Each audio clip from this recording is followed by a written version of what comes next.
आज हम करेंगे conservation of plants and animals के क्वेश्चन आंसर्स। फर्स्ट क्वेश्चन है differentiate between the following: wildlife sanctuary and biosphere reserve, zoo and wildlife sanctuary, endangered and extinct species, flora and fauna. तो अब ये जो भी इन्होंने हमें terms दिए हैं इनके बीच में हमें डिफरेंशिएट करना है। फर्स्ट है वाइल्ड लाइफ सेंचुरी और biosphere reserve. Wild life sanctuary, this is an area where wild animals are protected and preserved। Wild life sanctuary वो जगह है जहाँ पर जो जंगली जानवर होते हैं उनको प्रिजर्व करके और बहुत सेफली रखा जाता है। नेक्स्ट पॉइंट है इसी का, it is place found in biosphere reserve. ये हमें बायोस्फीयर रिजर्व में मिलता है। बायोस्फीयर रिजर्व वो होते हैं जहाँ पर हम अलग अलग जो बायोडाइवर्सिटी होती है उनको सेव और प्रिजर्व करके रखते हैं। अब नेक्स्ट है हमारा biosphere reserve. It help to maintain the biodiversity and culture of the area. ये हमें मदद करता है वहाँ की जो बायोडाइवर्सिटी है, यानी कि वहाँ पर जो भी टाइप्स ऑफ प्लांट्स या एनिमल्स हैं और वहाँ का जो कल्चर है उनको मेंटेन करने में। एंड नेक्स्ट पॉइंट है, अ बायोस्फीयर रिजर्व में also contain other protected areas. Biosphere reserve के अंदर अलग अलग चीज़ें आती हैं, यानी कि प्लांट्स का भी हो सकता है, एनिमल्स का भी हो सकता है। नेक्स्ट आता है zoo and wildlife sanctuary. Zoo, it is a place where we protect animal. Zoo वो जगह है जहाँ पर हम जानवरों को प्रोटेक्ट करके रखते हैं। Here artificial surroundings are made for animals. यहाँ पे एनिमल्स के रहने के लिए आर्टिफिशियल सराउंडिंग यानी कि एक आर्टिफिशियल इन्वायरमेंट जैसा प्रोवाइड किया जाता है। जैसे कि वो प्रॉपर जंगल, अगर सपोज़ एक लायन है तो वो प्रॉपर वहाँ पे जंगल नहीं होगा, बट वहाँ की इन्वायरमेंट ऐसा क्रिएट करा जाएगा कि वो फॉरेस्ट की तरह लगे। नेक्स्ट पॉइंट है, here animals are supplied prepared food. यहाँ के जानवरों को इधर उधर भटकना नहीं पड़ता खाने के लिए, उनको ऑलरेडी खाना दिया जाता है। नेक्स्ट है हमारा wildlife sanctuary. Here too wild animals are protected and preserve. यहाँ पर भी जो जंगली जानवर होते हैं उनको प्रोटेक्ट और प्रिजर्व किया जाता है, संभाल के रखा जाता है। जैसे कि कुछ स्पीशीज़ हैं जो हमारी एक्सटिंक्ट होने वाली हैं, तो स्पेशली उनको ज़रूर ही वहाँ पर रखा जाता है ताकि हम उनकी प्रोजेनी यानी कि उनकी प्रजाति को बढ़ा पाएँ, एक्सटिंक्शन से बचा पाएँ।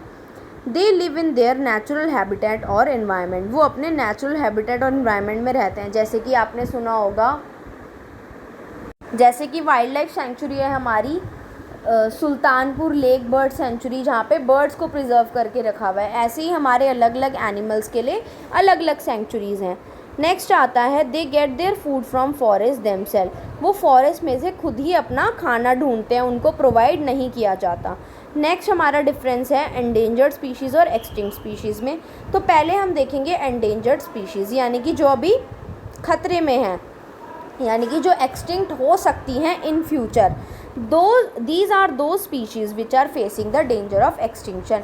ये वो स्पीशीज़ हैं जो एक्सटिंक्शन का फेस कर रही है, यानी कि वो आने वाले समय में अगर हम उन्हें अभी प्रोटेक्ट करके नहीं रखेंगे तो वो आने वाले समय में एक्सटिंक्ट हो जाएंगी, यानी कि बिल्कुल ही ख़त्म हो जाएंगी। Tiger is an example of endangered species. तो टाइगर हमारा एंडेंजर्ड स्पीशी का एग्जाम्पल है। तो गवर्नमेंट बहुत मदद करती है, बहुत ये करती है, जतन करती है कि जो हमारे जानवर हैं जो एंडेंजर्ड हैं हम उनकी प्रजाति को बढ़ा पाएँ ताकि वो कल को एक्सटिंक्ट ना हो। नेक्स्ट आता है extinct species. They are the species which have already vanish from the earth. अब वो स्पीशीज़ हैं जो ऑलरेडी अर्थ से जा चुकी हैं, अब ये किसी भी हालत में वापस से नहीं ग्रो हो पाएंगी। एग्जाम्पल है इसका, dinosaur is an example of extinct species. हम सबको पता है कि डायनासोर्स बहुत पहले हुआ करते थे अर्थ पे, इवन बिफोर द ह्यूमंस, लेकिन अब वो नहीं है, वो ख़त्म हो चुके हैं। नेक्स्ट एग्जाम्पल आता है हमारा फ्लोरा एंड फौना। फ्लोरा होता है जो हमारे प्लांट्स होते हैं और फौना होते हैं एनिमल्स। तो देखते हैं इनके difference. First flora are the plants found in a particular region. Flora वो होता है एक पर्टिकुलर रीजन में जो हमें प्लांट्स पाए जाते हैं। नेक्स्ट इसका है साल, मैंगो, जामुन etcetera are the example of flora. Flora plants है तो प्लांट्स में हम कोई भी एग्जाम्पल दे सकते हैं, इन्होंने मैंगो, जामुन दिया हुआ है। नेक्स्ट है fauna are the animals found in a particular region. Fauna वो जानवर हैं जो हमारे एक पर्टिकुलर जगह पे पाए जाते हैं।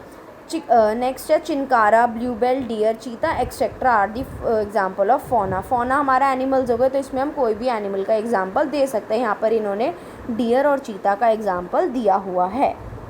नेक्स्ट है हमारा third question, discuss the effects of deforestation on the following. Wild animals, environment, villages, rural areas, cities, urban areas, earth and the next generation. अब इनके ऊपर हमें इफ़ेक्ट्स बताने हैं डिफॉरेस्टेशन के क्या हैं। अब हम पढ़ते हैं आगे। फर्स्ट आता है environment. Deforestation increase the temperature and pollution level of the environment with the increase in carbon dioxide level and a decrease in the oxygen level. अब डिफॉरेस्टेशन से क्या होता है कि जो हमारी इन्वायरमेंट है उसका टेम्परेचर भी बढ़ने लगता है और जो पॉल्यूशन लेवल है वो भी बढ़ने लगता है। इससे क्या होता है कि जो अमाउंट होता है, लेवल होता है कार्बन डाइऑक्साइड का, वो हमारा इन्वायरमेंट में इंक्रीज़ हो जाता है और जो ऑक्सीजन का लेवल है वो डिक्रीज़ हो जाता है। It give rise to global warming. इससे क्या होता है, ग्लोबल वार्मिंग होने लग जाती है। बहुत ज़्यादा आजकल हीट हो रही है ना हमारी earth. It also lowers the level of ground water. ये क्या करता है, जो ग्राउंड वाटर का लेवल है उसको भी कम कर देता है, क्योंकि हम एक्सेसिव यूज़ करने लग जाते हैं और जब हीट होती है तो क्या होगा, वो सारा इवेपोरेट होता रहेगा पानी। Moreover, deforestation decreases the soil fertility and so increases the chances of natural calamity. अब और क्या होता है, जब हमारी डिफॉरेस्टेशन होती है तो सॉइल फर्टिलिटी कम हो जाएगी। क्यों? क्योंकि हमारे जो जो हमारे ट्रीज़ होती हैं उनकी जो रूट्स होती है वो सॉइल को होल्ड करके रखती हैं। तो अगर पेड़ कट जाएंगे तो जो हमारा सॉइल है वो लूजन हो जाएगा। तो जब भी हमारी फ्लड आएगा या कुछ भी आएगा तो वो हमारे सॉइल इरोजन क्रिएट करेगा, यानी कि ऊपर की जो लेयर होती है सॉइल की वो हटा देगा। और ऑलरेडी जब पेड़ नहीं होंगे तो बैलेंस भी हमारा नेचर का ख़राब हो जाएगा, तो जिसकी वजह से बाढ़ आ जाना, सूखा पड़ जाना, ये नेचुरल कैलेमिटी होती रहेंगी। नेक्स्ट आता है villages. The decline in the rainfall, the decrease in the soil fertility and the chances of natural disaster affect the village life.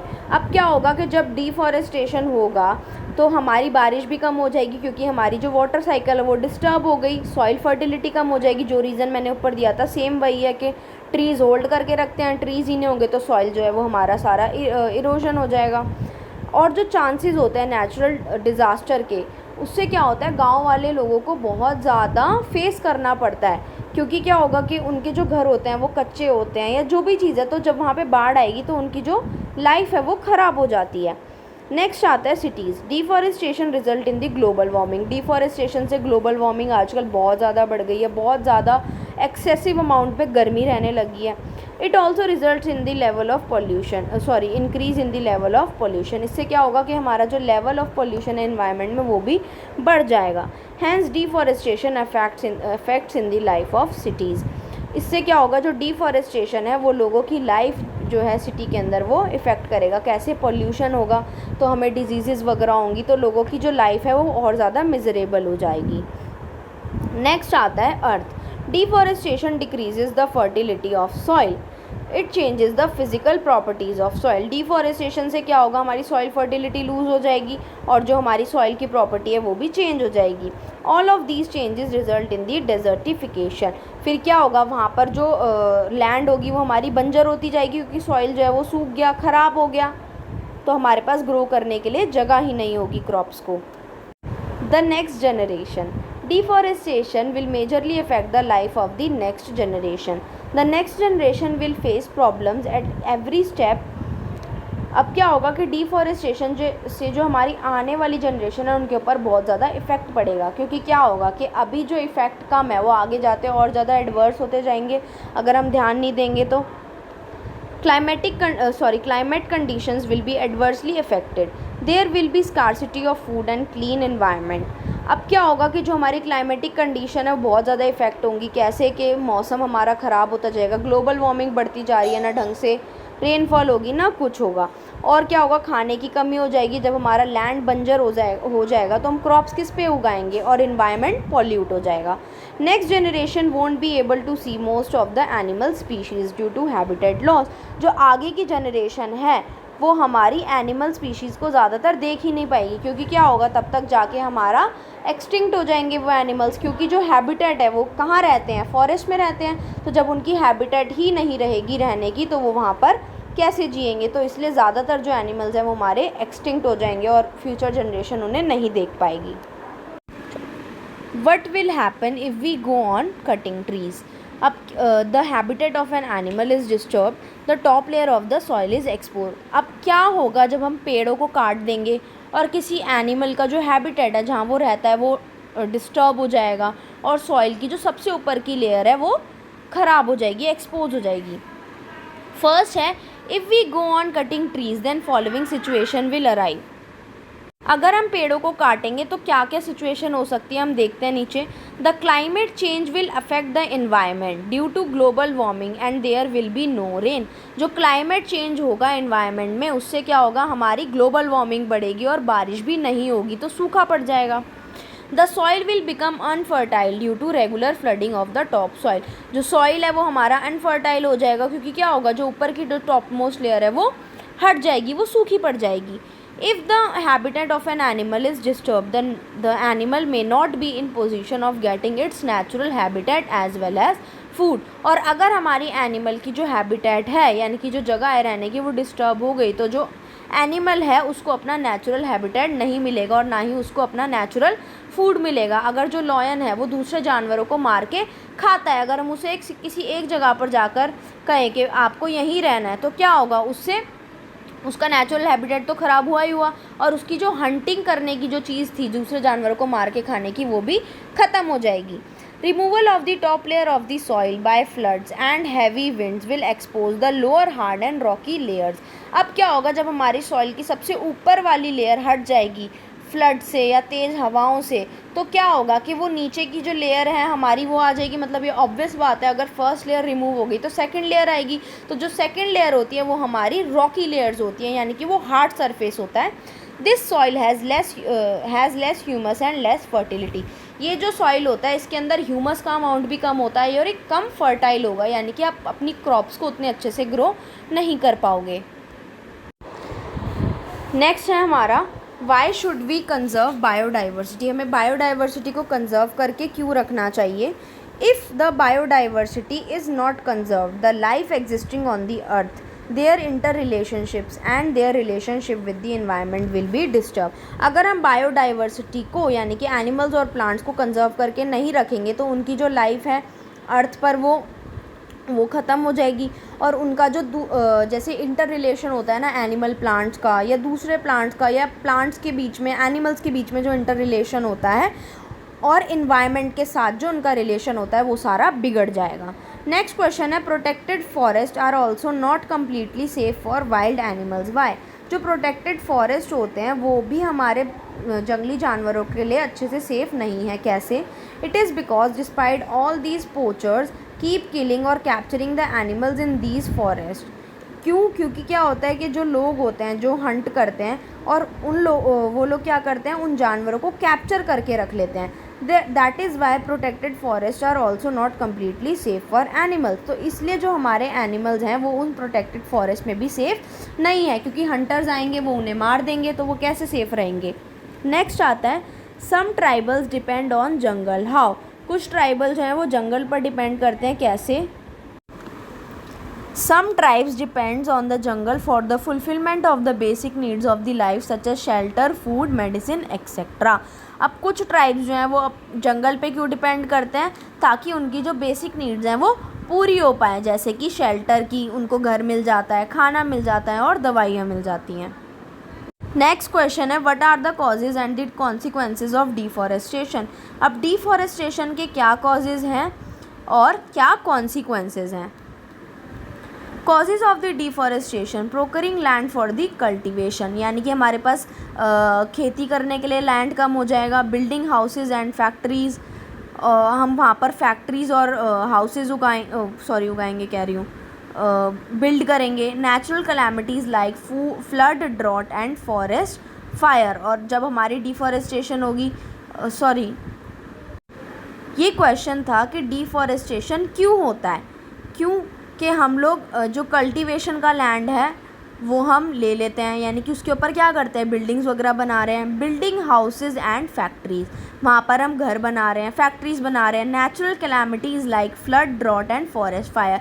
और अगर कोई नेचुरल कैलामिटी हो जाती है जैसे कि बाढ़ आ जाना, सूखा पड़ जाना या जंगल में आग लग जाना, इससे भी डिफॉरेस्टेशन होता है। कॉन्सिक्वेंस ऑफ डिफॉरेस्टेशन, अब अगर डिफॉरेस्टेशन होगा तो उसके बाद हमारे ऊपर या वर्ल्ड के ऊपर उसका क्या इफ़ेक्ट होगा?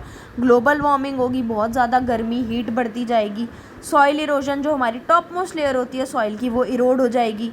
Melting of the ice on poles, हमारे जो बर्फ़ होती हैं यानी कि आइस पोल्स होते हैं नॉर्थ पोल साउथ पोल में, वो हमारे सारे मेल्ट होने लग जाएंगे। नेक्स्ट क्वेश्चन है what is red data book? Red data book क्या है? Red data book is a book which keeps the record of all endangered animals and plants. Red data book वो बुक है जो record रखता है जितने भी हमारे एंडेंजर्ड एनिमल्स और प्लांट्स होते हैं, यानी कि जो फ्यूचर में एक्सटिंक्ट होने वाले हैं। नेक्स्ट आता है what do you understand by the term migration? और आप क्या समझते हैं माइग्रेशन वर्ड से? Migration is the phenomena of movements of species from its own habitat to some other habitat for particular time period every year for change of climate and for purpose of breeding.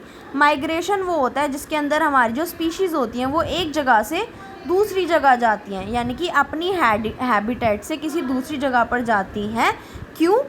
क्योंकि उनको या तो breeding करनी होती है या फिर वो चेंज ऑफ क्लाइमेट के टाइम पे होती है। जैसे कि साइबेरियन क्रेन्स होती हैं, वो हमारा पूरे ओशियन को पार करके जाती हैं। क्यों? क्योंकि उनको क्लाइमेट वैसा चाहिए रहने के लिए। अगर जैसे यहाँ गर्मी हो गई, फॉर एग्जांपल कोई एनिमल रहता है, अब यहाँ पे गर्मी हो गई बट वो कोल्ड क्लाइमेट में रहता है, तो वो फिर उस जगह पे चला जाएगा जहाँ पे वो सूट करता है उसे क्लाइमेट, तो इसको हम माइग्रेशन कहते हैं।